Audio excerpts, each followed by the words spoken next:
Давай с тобой познакомимся. Тебя как зовут? Айлана. Айлана? Я такой красивый. Я, наверное, тебя заберу с собой. Браво! Спасибо, Айлана. Один нравится. Нужно допять видео. Поехали. Поздравляете тебя. Как тебя там зовут? Камила. Камила? Как, Где такие? дорогие почти. Это вот у тебя вот отношения такие красивые штучки просто вообще. И, ну, загляденье. И платьишко вообще. Давай обнимемся с тобой сейчас. Сразу видно, у нее есть Валентин. Спасибо тебе. Песню? Какую споем? Это тебе, ладно? Вот. Давай.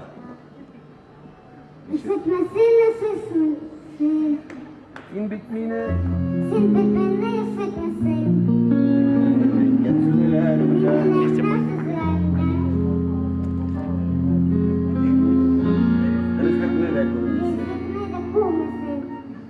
Ты вообще молодец, красавица просто. Спасибо тебе. Ну, у тебя подарок, конечно, вот такого я Анвара первый раз вижу, конечно. Я не знал, что у меня есть такой двойник.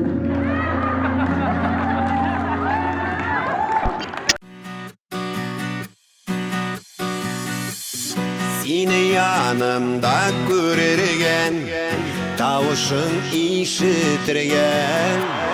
Senin barlıkны duyarga, günde süyesim kile. Anlat Ali, niye seni yaratan?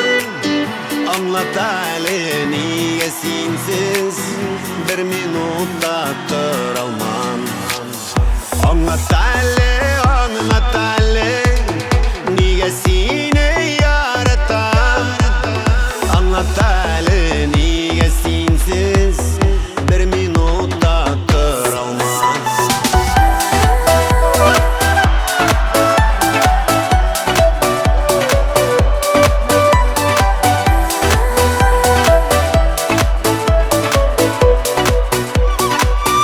Senin turunda uylarım, ikevgil uyanırgam. Jirdagi eng zo'r baxt deyip, birga gul shodlanirgam. Anlat Ali, niye seni yaratan? Anlat Ali, niye sensiz bir minutta duralmam? Anlat Ali, niye seni yaratan? Anlat Ali, niye sensiz bir minutta duralmam?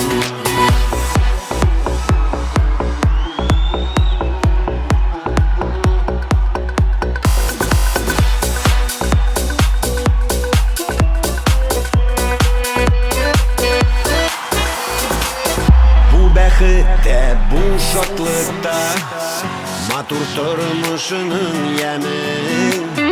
Сине иң бәхетле итә, иркәңнең назлы сүзе. Anlat Ali,